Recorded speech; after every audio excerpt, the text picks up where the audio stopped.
جن کے والدین زندہ ہیں۔ پیارے کریم رسول صلی اللہ علیہ وسلم نے، ابو داؤد شریف میں حدیث ہے، نبی علیہ السلام نے فرمایا کہ جس نے اپنے باپ کی طرف، اپنی ماں کی طرف پیار والی، محبت والی نگاہ ڈالی، محبت سے جس نے دیکھا اپنے باپ کو، اللہ ایک حج یا عمرے کا ثواب عطا فرمائے گا۔ جس نے محبت کے ساتھ اپنے والدین کو دیکھا، اب جن لوگوں کے والد موجود ہیں، جن کا باپ گھر کے اندر موجود ہے، جن کو ایسا لگتا ہے کہ اس میں کچھ تلخی آ گئی، تو قرآن نے یہ کیوں کہا کہ جب ماں باپ بوڑھے ہو جائیں تو ان کے آگے اف نہ کرنا؟ اسی لیے کہا کہ جب یہ بوڑھے ہو جائیں گے ان کا مزاج تھوڑا تلخ ہو جائے گا، ان کا مزاج تھوڑا خراب ہو جائے گا، بڑھاپے کی وجہ سے ان کو پریشانی آ جائے گی، لیکن تم نہیں اف کرنا۔ اچھا، جب تک انسانوں کی بھی ایک فطرت ہے، جب تک نعمت اپنے ہاتھ میں ہو تو اس کی ہم قدر، جب تک نعمت ہاتھ میں ہو اس کی قدر نہیں کرتے، اور اگر نعمت ہاتھ سے چلی جائے تو جن لوگوں کے پاس یہ نعمت ہے، جن کے پاس یہ نعمت ہے، وہ نخرے کرتے پھرتے، نخرے کرتے ہیں کہ جی ہمیں تو ٹائم نہیں ہے۔ آج کل آپ بڑے گھروں میں چلے جاؤ، جتنے امیر لوگ ہیں، یا آج کل جتنے آپ مڈل کلاس لوگ ہو، جتنے بھی ہو، ایسے جاتے ہیں رات کو ماں باپ کے کمرے میں جیسے کسی بہت ملٹی اسپیشلٹی ہاسپٹل کا ڈاکٹر آیا ہو۔ جا کے دروازہ کھول کے کیا پوچھیں گے؟ ڈیڈی دوائی کھائی؟ ابو جی دوائی کھائی؟ باپ کہتا ہاں بیٹا کھائی۔ اچھا شوگر چیک کی؟ ہاں جی کر لی۔ بی پی چیک کیا؟ ہاں جی کر لیا۔ اچھا ٹھیک ہے پھر آپ آرام کیجئے، اللہ حافظ۔ یہ جو کام تو کر رہا ہے یہ تو ایک ڈاکٹر بھی اچھی طرح کر سکتا ہے۔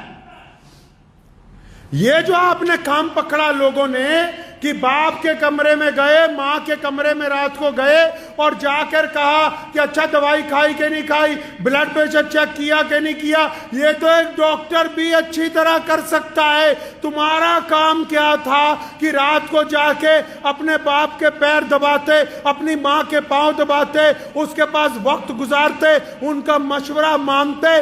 پیسوں کی دنیا محتاج نہیں ہے، ماں باپ کو تمہارے پیسے سے کچھ نہیں لینا۔ کون سے پیسے کی بات کر رہا ہے؟ کس پیسے کی بات کرتا ہے؟ جن کے ٹکڑوں پہ ساری زندگی پلا ہے تو ان کے سامنے پیسے کی بات کرتا ہے؟ جنہوں نے اپنا خون جگر پلا پلا کے تجھے بڑا کیا ان سے پیسے کی بات کرتا ہے؟ ان کو پیسوں کی ضرورت نہیں تھی، ان کو تیری محبت کی ضرورت تھی۔ یہ چاہتے تھے کہ رات کو میرا بیٹا آئے گا تو میرے پاس 1-2 گھنٹے بیٹھے گا، میرے ساتھ چند باتیں کرے گا، لیکن بیٹے کو تو فرصت ہی نہیں ہے۔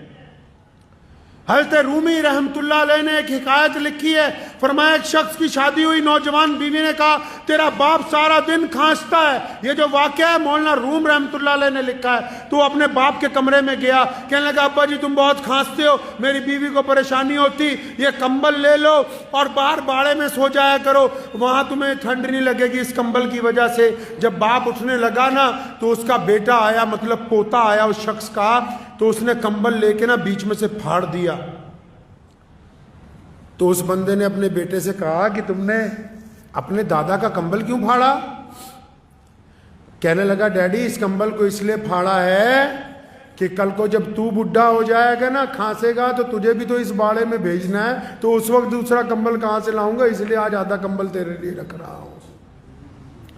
لکھ لو، نشان لگا لو ان لوگوں پہ جو ماں باپ کے نافرمان ہیں، وہ دنیا میں کامیاب نہیں ہو سکتے۔ اللہ تعالیٰ نے یہ پابندی لگائی نماز پڑھنے والوں کے لیے کہ اس سجدے سے پہلے ماں باپ کی رضامندی ضروری ہے۔ اگر یہ سجدہ باپ کی بغاوت کے ساتھ ادا کیا جا رہا ہے، جو شرعاً ناجائز ہو وہ بغاوت۔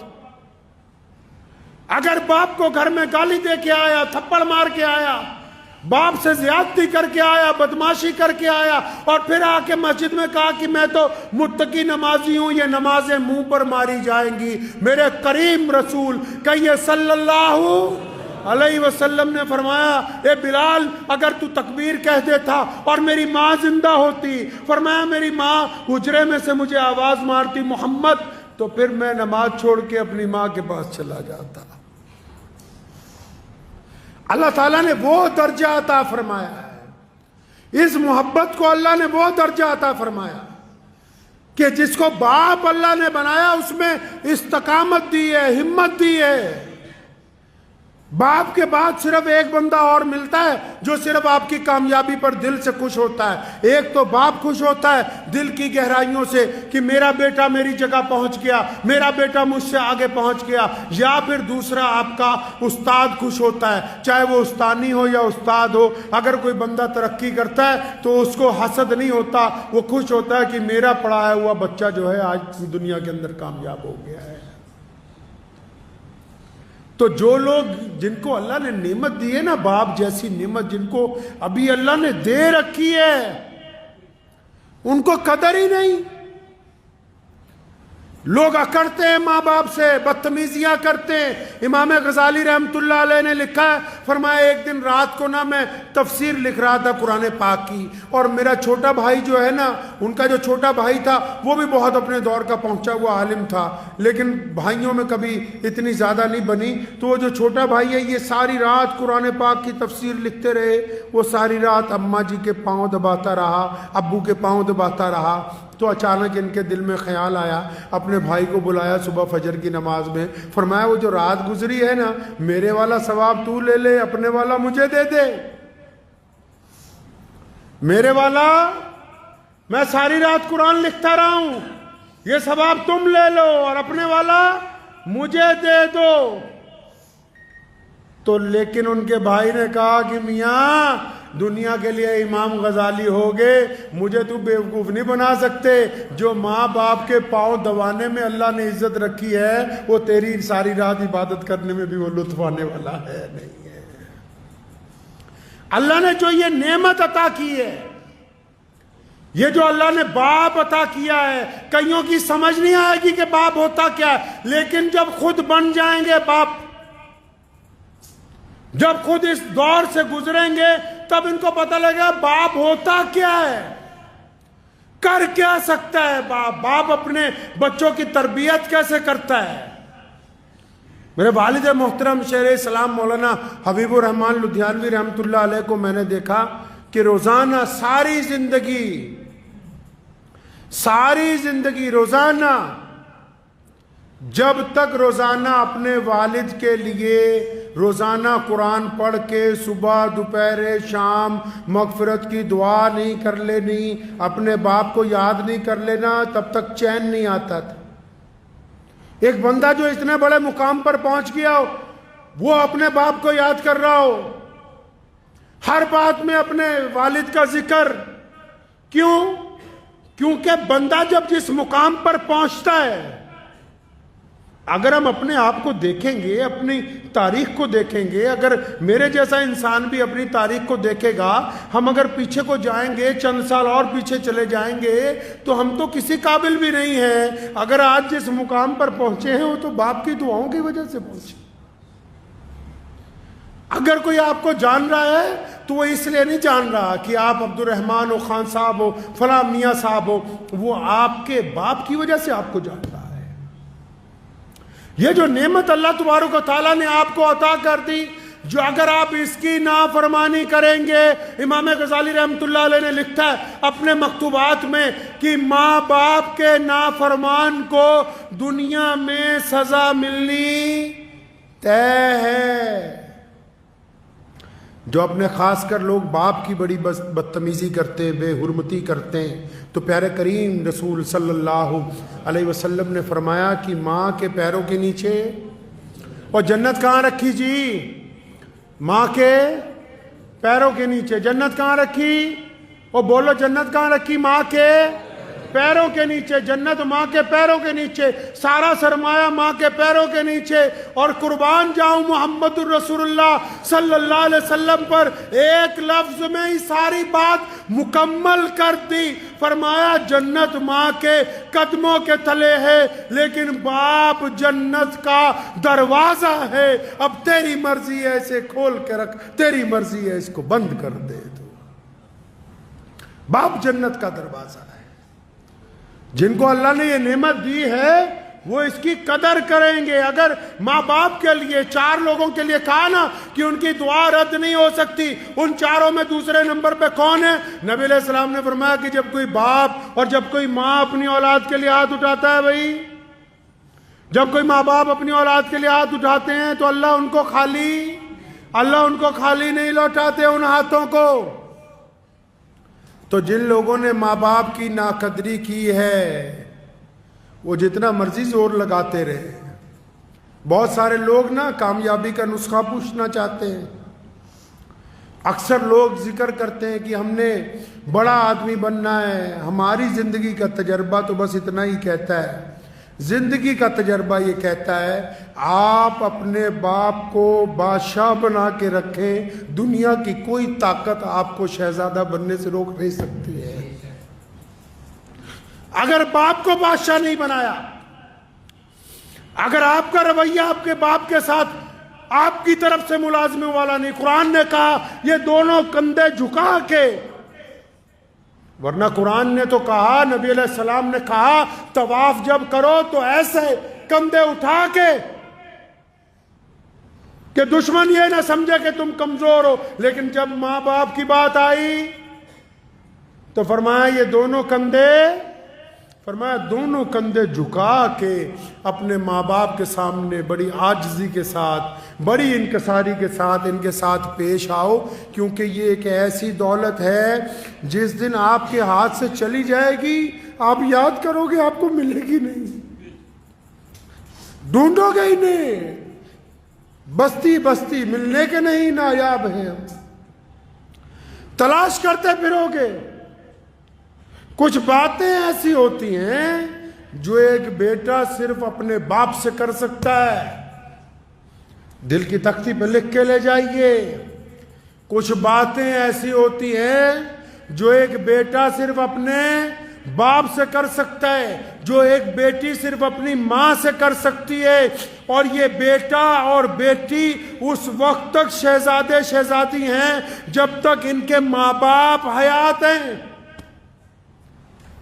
اور اگر یہ نہیں ہوں گے، یہ تمہیں خام خیالی میں ڈالتے ہیں دنیا والے کہ ماں باپ کو اولڈ ہوم پہ ڈالاؤ۔ جن کے ماں باپ اولڈ ہوم میں زندگی گزارتے ہیں ان سے بدقسمت بچے دنیا میں کوئی دوسرے نہیں ہیں، ان سے زیادہ بدقسمت بچے نہیں ہو سکتے دوسرے کوئی۔ جنہوں نے اپنے ماں باپ کو یتیم خانے کے اندر ڈال دیا ہو، ان سے زیادہ بدقسمت کون ہو سکتا ہے؟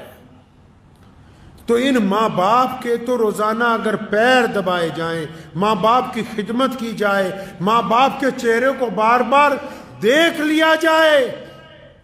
بہت سارے لوگ ایسے جن کو ابھی یہ بات سمجھ نہیں آئے گی، لیکن اگر ادھر باپ کی جان نکلی ادھر سارا کچھ سمجھ آ جائے گا تمہیں 1 منٹ میں کیا ہو گیا یہ۔ کئی یہ سمجھتے ہیں کہ نہیں ہمارے باپ کو عقل نہیں ہے، جس نے تمہیں پال پوس کے اتنا بڑا کر دیا اس کو اللہ نے تم سے کئی سو گنا زیادہ عقل دی ہے۔ ٹھیک ہے وہ اسکول میں نہیں پڑھا، ٹھیک ہے اس کو عربی نہیں آتی، ٹھیک ہے اس کو انگریزی بولنی نہیں آتی، مان لو اس کو حساب کرنا نہیں آتا، لیکن آنکھوں کی جو اندر ارادے ہیں، چہرے کے جو خد و خال ہیں، انسان کا جو مزاج ہے، آپ کی طبیعت کس وقت کیا چاہتی ہے، یہ ایک باپ سے زیادہ دنیا میں کوئی نہیں سمجھ سکتا۔ یہ بچہ بھوک کے لیے تڑپ کے آیا کہ پیسے مانگنے آیا، کہیں گھومنے کی اجازت مانگنے آیا کہ کسی سے نکاح کی اجازت لینے کے لیے آیا ہے، یہ غصے میں آیا ہے کہ محبت میں آیا ہے۔ تمہاری چال کو، تمہاری ڈھال کو اگر کوئی سمجھ سکتا ہے پہلی نگاہ کے اندر تو وہ صرف آپ کا باپ ہے، اس کے علاوہ یہ صفت ہے ہی کسی کے اندر نہیں۔ تو جن کو اللہ نے یہ نعمت دے رکھی ہے میرے بھائی، اللہ کو اللہ نے جن حضرات کو یہ نعمت دی ہے کہ چاہے ماں باپ 80 سال کے ہو جائیں، 90 سال کے ہو جائیں، چاہے ماں باپ 100 سال کے ہو جائیں. میں نے اپنی دادی محترمہ رحمت اللہ علیہ کا ایک واقعہ مجھے یاد آتا ہے. میرے والد، اللہ نے ان کو بڑی عزت عطا فرمائی، پوری دنیا میں جاتے تھے، ہزاروں لوگ ساتھ ہوتے تھے. تو میں نے اپنی دادی کو دیکھا آخری عمر میں کہ جب والد صاحب رحمت اللہ علیہ گھر سے نکلتے تھے تو انہوں نے بلا کے کہنا ہے کہ بیٹا حبیب ایسا ہے، سامان رکھا ہے؟ جی ہاں رکھا ہے. فلاں چیز بیگ میں رکھی، فلاں دوائی رکھی ہے. تو خود بذات خود بستر پہ ہونے کے باوجود، تو ایک دن میں بذات خود ذہن میں سوچتا رہا کہ یہ جس بندے کو ہماری دادی نصیحت کرتی ہے، اس کے ساتھ تو 50 لوگ چل رہے ہیں، اتنے خادم ہیں، ہر جگہ آگے پیچھے گاڑیوں کا ریل پیل ہے. یہ پھر ذہن نے یہ کہا کہ آپ یہ نہ دیکھیں کہ یہ نصیحت ہے، یہ ایک بہت بوڑھی ماں کے دل میں اپنی اولاد کے لیے محبت کا جذبہ ہے، جو ہمیشہ جوان رہتا ہے، بڈھا نہیں ہوتا ہے. جو ماں باپ کی محبت ہوتی ہے نا جی، میاں بیوی کی محبت اولاد کے بعد آتی، بھائیوں کی محبت کاروبار کے بٹوارے کے بعد آتی، یار دوستوں کی محبت تعلیم کے بعد آتی. کائنات میں اگر کوئی محبت جو روح کا رشتہ، جو خون کا رشتہ، جو ہڈیوں کا رشتہ، جو جسم کے ساتھ اگر کوئی جڑا ہوا رشتہ ہے، جو دن بدن عروج پر جاتا ہے دور ہونے کے باوجود، وہ صرف باپ کا، ماں کا رشتہ، اس کے علاوہ کوئی اور رشتہ ہے ہی نہیں ہے. تو میری ان سب نوجوانوں سے گزارش ہے، ان سب بھائیوں سے، بہنوں سے، بیٹیوں سے جن کے ماں باپ زندہ ہیں، اپنے ماں باپ کی قدر کر لو. یہ نعمت دوبارہ بازار میں نہیں ملنی، یہ والی نعمت نہیں ملنی. باقی سب کچھ مل جائے گا، تمہیں یار مل جائیں گے، دوست مل جائے گا، اولاد اور آ جائے گی. کون سی نعمت نہیں ملنی بھائی؟ ماں اور باپ والی نعمت نہیں ملنی. اور باپ کی صفت میں ایک اور تاریخی بات بتاتا چلوں آپ کو. آج آپ نے اکثر دنیا میں دیکھا ہوگا کہ آپ دنیا کے کسی ملک میں چلے جاؤ، آپ نے اکثر دیکھا ہوگا باپ پہلے مر جاتے ہیں. دیکھا؟ باپ پہلے مر جاتا ہے گھر میں. کیوں؟ اکثر گھروں میں آپ جاؤ، لوگوں کا باپ پہلے مرتا ہے. کیوں؟ اس پر بوجھ اتنا ڈالا گیا ہے، اس کے کندھوں پر بوجھ اتنا ہے، اور اللہ نے اس کو طاقت ایسی دی ہے کہ یہ اپنے غم رو کے دردناک طریقے سے نہ اپنی پریشانی اپنی بیوی کو کہتا ہے، نہ اپنی پریشانی اپنی اولاد کو کہتا ہے. اس لیے باقی رشتے والے لمبی عمریں گزارتے ہیں، لوگوں کا باپ زیادہ دیر زندہ نہیں رہتا ہے. بوجھ اتنا ہے اس کے اوپر. لیکن اس کی خودداری دیکھو، بوجھ کو برداشت کرتا ہے، قبر کو قبول کر لیتا ہے. اور قربان جاؤں، حدیث پاک میں آیا قیامت والے دن ماں باپ کی تڑپ بچوں کے لیے ختم نہیں ہوگی. جنت میں چلے جائیں گے تب بھی اللہ سے سوال کریں گے، ماں بھی اور باپ بھی، کہ یا اللہ ساڈے بچے کتنے، بچے کہاں ہیں؟ اور پھر اللہ نے بڑی شان رکھی ہے ان کی، اللہ نے ماں باپ کی بڑی شان رکھی ہے. پھر یہ نہیں کہا کہ جاؤ اپنے بچوں سے مل لو، فلاں جنت کے فلاں محل میں ہے. نہیں، فرشتوں کو حکم ہوتا ہے، کیونکہ یہ ماں باپ ہیں، بڑی عظمت والے ہیں، ان کے بچوں کو بولو کہ آ کر ان کے ساتھ ملاقات کر لے. یہ نہیں جائیں گے ملنے کے لیے. تو ہمیشہ اس رشتے کی قدر کیجئے.